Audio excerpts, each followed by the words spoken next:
Salut tout le monde! Nouvelle vidéo, on va parler alimentation, notamment de régime. Parce que trop souvent on associe les régimes à une restriction alimentaire, une restriction calorique, etc. Alors qu'un régime alimentaire, ça définit un mode d'alimentation, une façon de se nourrir. Donc voilà, moi je vais vous présenter différents régimes qui sont intéressants pour la santé et pour la performance. Donc à tout de suite pour les explications. The Red Bull is back. It's Rob Bailey. It's the hustle standard. Marty Poppins. Battle test. Come at me, bro. We can't lose.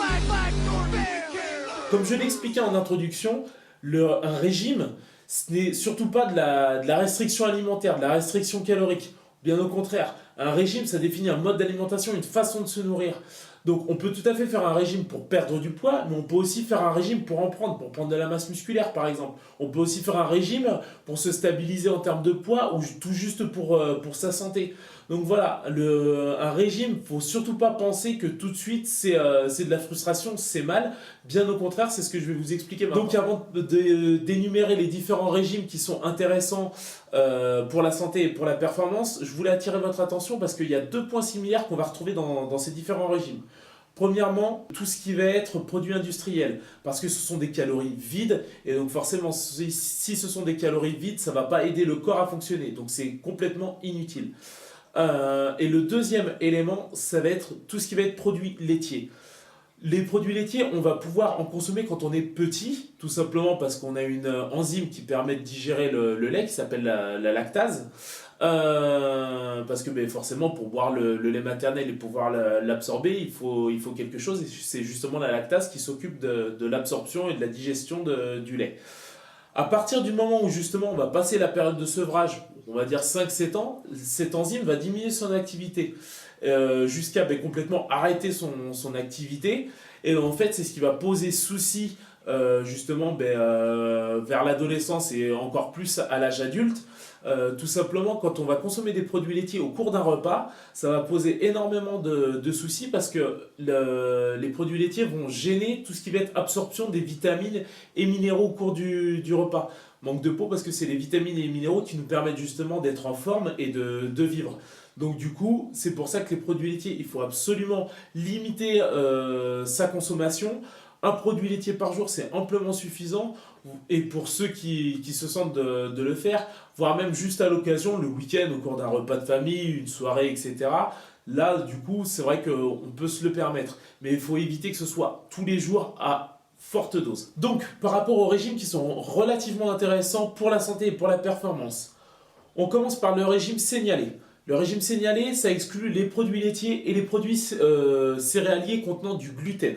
Donc pourquoi? Parce que, pour les produits laitiers, je l'ai déjà expliqué. Pour les produits céréaliers contenant du gluten, c'est que le gluten va poser des soucis de digestion. Ça, c'est pour tout le monde, qu'on soit cœliaque, c'est-à-dire intolérant au gluten, ou non. Du coup, à partir du moment où on exclut justement ces deux éléments, donc les produits laitiers et le gluten de son alimentation, ça va favoriser l'absorption des nutriments et on va retrouver justement la forme et de la vitalité. Donc on se tourne vers des produits bruts, donc les produits céréaliers sans gluten, par exemple le riz, le maïs, ce genre de choses. Bien évidemment, les fruits, les légumes en grande quantité, des oléagineux, des graines, viande, poisson, œufs, des légumineuses. Bref, c'est relativement large et ça permet toujours de se faire plaisir. Deuxième régime qui est intéressant, le régime paléo. Ça, c'est le régime en fait qu'ont suivi nos ancêtres pendant des dizaines et des dizaines de milliers d'années, où en fait ce régime ne comprend pas les produits laitiers. Les produits céréaliers de n'importe quelle sorte, sont aussi exclus. Et les légumineuses aussi, parce qu'à cette période-là, il n'y en avait pas. On se concentre énormément en fait sur tout ce qui est fruits et légumes, donc légumes aussi à racines, donc tout ce qui est carottes, patates douces, etc. Pommes de terre, attention quand même. Voilà, on se tourne énormément vers ça, vers tout ce qui est graines et oléagineux, et on se tourne vers des sources de protéines animales de bonne qualité. Donc tout ce qui est viande, poisson, on va plutôt les privilégier sauvages ou bio, tout simplement pour éviter les polluants. Voilà le régime paléo. Le régime 3 et 4 que je vous propose, je les cite en même temps parce qu'ils se ressemblent, c'est le régime Okinawa et le régime méditerranéen.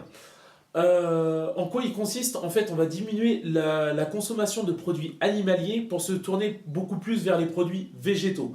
Donc, pourquoi diminuer sa consommation de produits animaliers? Parce qu'en fait, à partir du moment où on consomme en trop grande quantité des produits animaliers, ça va acidifier le corps. Pour reprendre un petit peu l'image de la naturothérapie, plus je vais consommer du vivant, donc c'est-à-dire du végétal, plus ça va m'apporter de vitalité. Plus je vais consommer, excusez-moi, des produits morts, des cadavres, donc c'est-à-dire tout ce qui est produit animalier, plus au contraire, ça va justement baisser ma forme. Donc c'est pour ça qu'il faut trouver un équilibre, et du coup, le ratio va être à peu près de 1 tiers, 2 tiers. Pour grossir un petit peu le trait dans ces deux régimes. Et le 5e régime, justement, dont je veux vous parler, c'est le régime cétogène. À la base, c'est un régime qui a été mis en place pour les malades atteints notamment de cancer ou de la maladie d'Alzheimer et aussi de diabète. Tout simplement pourquoi? Parce que ces 3 maladies se nourrissent énormément de glucides, de la concentration de sucre dans le sang. Et à partir du moment où on diminue très fortement cette consommation de glucides, ces maladies ne peuvent pas se développer, et notamment dans le cas du cancer, en fait les tumeurs cancéreuses vont se bouffer entre elles. Et donc du coup, c'est relativement intéressant pour les malades. En quoi ça va être intéressant justement pour les personnes en bonne santé? C'est que du coup, ça va apprendre au corps à déstocker son propre gras, le mauvais gras qu'il y a dans le corps, pour justement retrouver la santé. Et donc du coup, comment exploiter ce régime? C'est très simple. En fait, il faut se baser à 50 grammes maximum de glucides par jour. Donc par exemple, pour 100 grammes de salade verte, c'est à peu près 10 grammes de glucides. Ça fait à peu près 500 grammes de salade verte dans la journée. Vous allez me dire, on va crever la dalle. Non, vous inquiétez pas, il y a d'autres moyens justement de se nourrir. Et la source principale, et c'est là que c'est un peu paradoxal, en fait, va provenir du gras, des bonnes graisses. Donc, c'est-à-dire qu'on va se tourner vers justement les huiles de qualité, l'huile d'olive, l'huile de colza, l'huile de lin, l'huile de noix, etc. Vers ces bonnes huiles, aussi vers le poisson gras, donc tout ce qui est saumon, maquereau, ce genre de poisson. On peut aussi se tourner vers de la viande bio qui va contenir aussi des bonnes graisses. Et donc du coup, voilà en quoi va consister un petit peu ce régime-là. Je vous laisse le soin d'aller sur Internet si vous voulez un peu plus d'informations. Donc voilà un petit peu tous ces régimes. Vous voyez qu'il y a vraiment un point commun, c'est qu'il y a vraiment pas de produits industriels. Les produits laitiers sont présents mais en petite quantité, ou du coup ne sont pas du tout présents. Pourquoi? Parce qu'on va se tourner essentiellement vers les produits bruts qui vont justement nous apporter de la vitalité, qui vont nous aider à retrouver la forme. Et à partir de ce moment-là, on va pouvoir justement être en bonne santé. Et pour ceux que ça intéresse et qui ont cet objectif, on peut se tourner vers la performance. Donc pour finir, j'aurais très bien pu parler aussi du régime végétarien, végétalien, enfin vegan, mais je préférais y consacrer une vidéo parce que je pense que le sujet mérite une vidéo complète dessus. Je n'ai pas parlé aussi de l'index glycémique, donc ce qui est la concentration de sucre dans le sang. J'en ai pas parlé parce que j'avais déjà consacré une petite vidéo dessus. À savoir que plus on va consommer des aliments qui sont transformés, bourrés de sucre, etc., plus ça va faire monter le taux de sucre dans le sang, et donc forcément ce taux de sucre va être stocké sous forme de graisse par le biais de l'insuline. Donc du coup c'est pour ça l'intérêt de ces différents régimes que j'ai énumérés tout à l'heure, c'est que justement ça va nous permettre de se tourner vers des aliments bruts qui vont nous permettre d'avoir une glycémie qui va être stable, et donc justement de contrôler son poids, d'être en bonne santé et justement de performer.